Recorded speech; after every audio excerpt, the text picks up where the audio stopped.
It's not often that I'm downright intimidated by the person I'm about to interview. Kristalina Georgieva, easy for lunch. But SRK is a legend, aren't you? You're being very sweet, Richard. Like I told you, I'm not a legend. I'm Bond, James Bond. I told you that at the backstage. Yeah? Say that again, go on. What's your name? Bond, James Bond.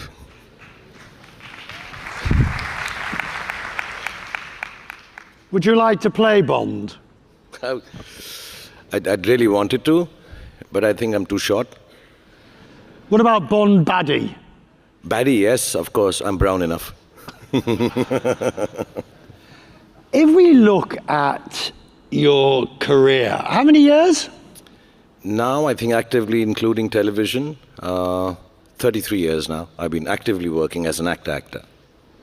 But to have reached the level of stardom that you have reached, and for the length of time, is quite an achievement. It's more than that. It's a huge achievement. But it speaks to more than just, obviously, the raw talent, but it also speaks to perseverance, the ability to keep going, which is something that's so crucial. I think it's, perseverance is, I think it happens to some people. You don't have any option but to persevere. So maybe when I was young, I lost my parents very early, and then you realize that, okay, there's no rewinding this, there's no coming back from death, and you have to continue, make the most of what you have. So I was kind of a youngish orphan, and I had to work my way through it. Or it could be just part of nature, it's the nature of the beast that you are just with dogged determination, you keep on working. Where does that come from? I don't know, I've always tried to analyze it, that, why do I do what I do?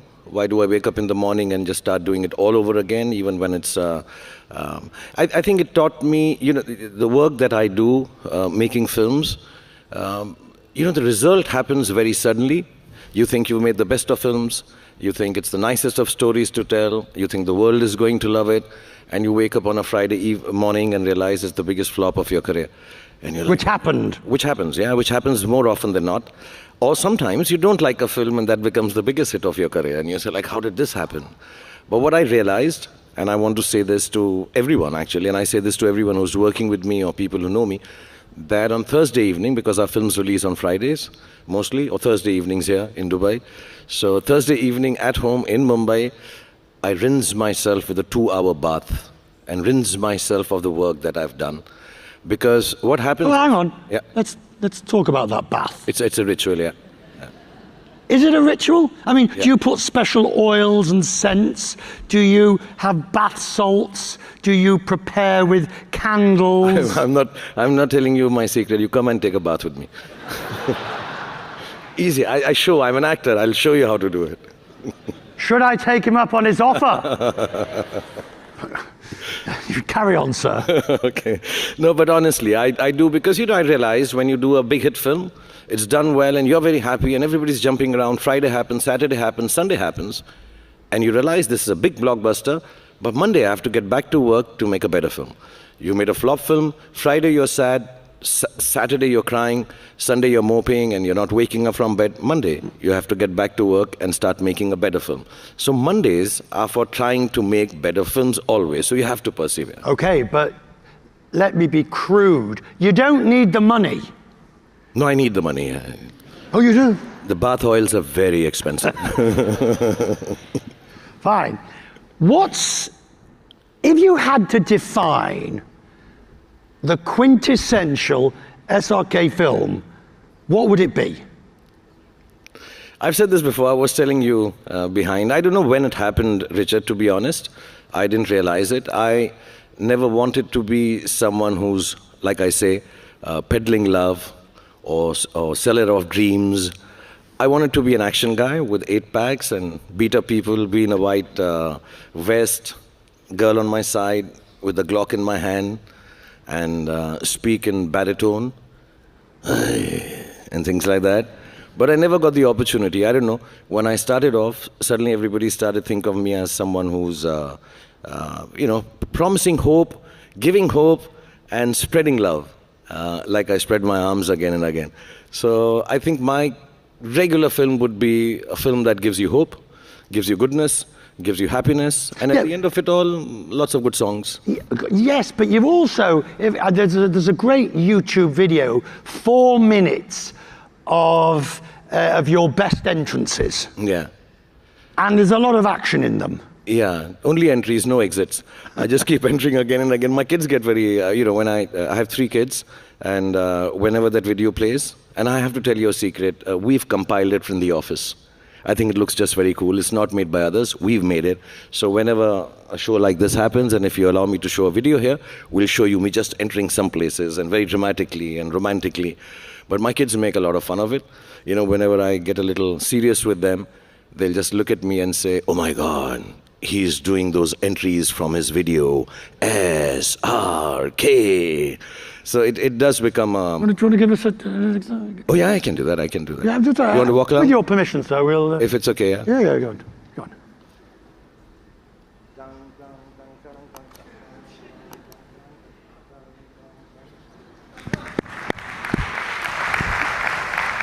Is there something you would not do? On screen? On screen, I don't know, I wouldn't be... I'd like to give hope in my films. The stories that I tell, I hope they end with hope. I know I've done some really sad films also. I've done films which are tragedies. But somewhere down the line, I just hope that I can give hope in films. So I don't like to give hopeless cinema or hopeless stories, because I think in life and in businesses and in jobs and world, there's enough sadness. So you're extremely well known here, obviously because of the Indian population that is here and elsewhere. But you like it here. You have a home. You are not a here today, gone tomorrow person for Dubai. No. I spend a lot of time here. I have a beautiful house which has been given to me by Nakhil, and it's one of the nicest places in the world because nobody troubles me. And His Excellency the Prime Minister also just told me that he stays next to it. So the next New Year party is with him. He's a good neighbor, but it's really nice. I really enjoy being in Dubai. I really love being here. And you find the juxtaposition with going back to Mumbai? No, this is very easy. It's just 2.5 hours away. Right. So I keep dropping in. We come with the kids, and there's so much to do here. I'm sounding like the tourist ambassador of Dubai suddenly, right? Everybody asks about crossover, and I'm no different. Because the more I researched you, the more I wondered. I mean, all right, supposedly 2011 DiCaprio never happened. Supposedly, allegedly, Slumdog Millionaire you turned down, allegedly. Why hasn't the crossover taken place? I don't see why it should. You're a big enough name in your own genre, but why has crossover not taken place? I've said this honestly, but nobody believes it. So I'm going to say it to you very, very honestly. Nobody's ever offered me any work, crossover, of substance. I may have had conversations with people. I know lots of lovely people from the West, from the English film industry, from the American film industry. But nobody's offered me any good work. I hear actors talk about, oh yes, I want to crossover, I want to take Indian cinema. I think I still have to learn how to be able to deliver to the audience that likes me. And, instead of spreading myself too thin. And then, yeah, of course, if you've not been offered a job, how do you take it? So really, I've never been offered a film in Hollywood or in England. Yes, Slumdog was there, now that you mention it. And I spent a lot of time with Mr. Boyle. He's very sweet. But I was doing Who Wants to Be a Millionaire on television. Successfully at that time. And I just felt in the story that was being told, the guy who was hosting was very mean. In the story that was being told. And I'm like, I'm here doing Slumdog Millionaire. And the guys who were producing the show wanted me to do the film. I just found it, this guy's... I was cheating and being dishonest as the host. So I just found that it's very strange that I'm being a host and I'm cheating in the film. So I explained to Mr. Boyle that I wouldn't like to do it, please. And they're way better actors than me. And I think Mr. Anil Kapoor did it, and he was fantastic as the host.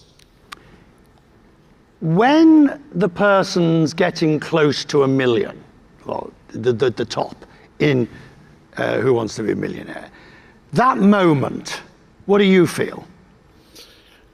Genuinely, when I was hosting it, I would hope they win it. I really hope they win it. But I've done a quiz show myself, and there comes a point when you think, how close can I get to getting them to win it without... Yeah. Did you know what I mean? I always did that, when I was, because there's so many people from different parts of the country, and I really want them to win, and you do try to be a little helpful. But you can't. You can't, because the producer keeps shouting in your ears, don't, you've said enough, you can't talk about it. And unfortunately, the last 4 questions or the last 2 questions are extremely difficult, suddenly they're thrown upon you, and you're like, oh my God, this person is not going to get the answer. And I feel really bad. And I try to think, I wish I had some hint, and I can't mislead the person by trying to give that hint, because I also mostly didn't know the answer. So what is left that you have not done that you would like to do? And by that, I that's not a Hollywood question. That is a general, even within within Indian films, within production, within what still remains on your list? So, Richard, when I started off, I just wanted to survive. Be able to get a week's work or a month's work or a year's work and say, okay, my films should do well. But as years have gone past, I think my whole job has become more and more motivated towards bringing in new technology into Indian film industry. I want to end my career, which is far from ending right now. I have another good 35 years to go. I really want to make that film which is loved by the whole world, and then nobody on a big stage like this asks me, why haven't you crossed over? That film should cross me over. That's my dream. I'd want you to learn Hindi and Urdu and Arabic to be able to understand that film. Did you go on a massive retreat of personal introspection between 2018 and 2023? You just had 2 or 3 films that were not as successful. Suddenly he disappears, and everybody thinks, oh, he's licking his wounds, he's feeling sorry for himself, and then he comes back in 23 with 3 blockbusters. What was going on in that interim period? So you're very kind. Yes, I had massive flops, and they did very badly. And I was doing all of that. I was licking my wounds. I was not in... you know what I did? Yeah. For 4 years? Go on. I've never said this to anyone, though I've mentioned it, but today, here, I'll tell everyone. I learned how to make the best pizza in the world. That's what I did. Honest to God. I stopped listening to stories. I stopped wanting to tell stories. I found myself and made myself a small kitchen, and I started learning how to make pizzas. And I learned what you asked me right to begin with, perseverance. Because to get the perfect pizza, it takes millions of square pizzas before you're able to make it completely round. So I learned perseverance, and I'll make the best pizza in the world. Can you? No. I'm working on it. Next 4 years when you don't see me. But was it a difficult moment when your wife and your family and everybody said, will you stop making pizza? Go back to work. Was it difficult to know now is the time to go back? Yeah, actually, there was always a toss-up. I was very glad my family didn't tell me, listen, your pizzas are better than your films, stop making films. So I was glad they turned around and said, no, as good as your pizza is, I think your films are better. They were very encouraging, especially my children, my team, some of them are sitting here, and they said, okay, what you're going to do is tell stories. And I had become indulgent. I'd started becoming too innovative. I was looking for perfection, and I started failing. I needed to look for excellent, I needed to be unique, but I needed to look at the audience, what they want, and I'd stopped hearing the crowds. I used to go where there are thousands and lakhs of people waving at me, but I wouldn't hear or feel what they wanted to see of me. I was going there and waving, and I'm saying, whatever I make, I'll be innovative. So I did a film about a vertically challenged guy. I did a film about a manic, psychopathic fan. And I'm like, no, people just like to see me giving hope and happiness and love. So let's get back to that. And as a result, the movies that you came back to make, and there were 3 of them last year, were huge successes. Therefore, that introspection clearly worked. That clearly did the trick. Yes, mashallah. I think it just helped me realize that whatever you do, you have to do for the people or your consumers or your audiences.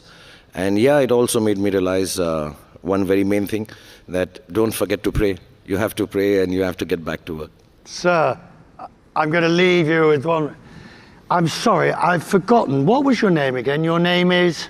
Bond. James Bond. He's available for the offers. Thank you, sir. Thank you so much, everyone. Khuda Hafiz.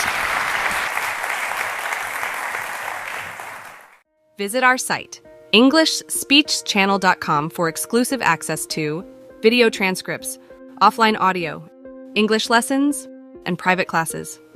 Don't forget to explore our free and new ebooks. Also, subscribe to our weekly newsletter for the latest updates. Links in the description below. Thanks for your support.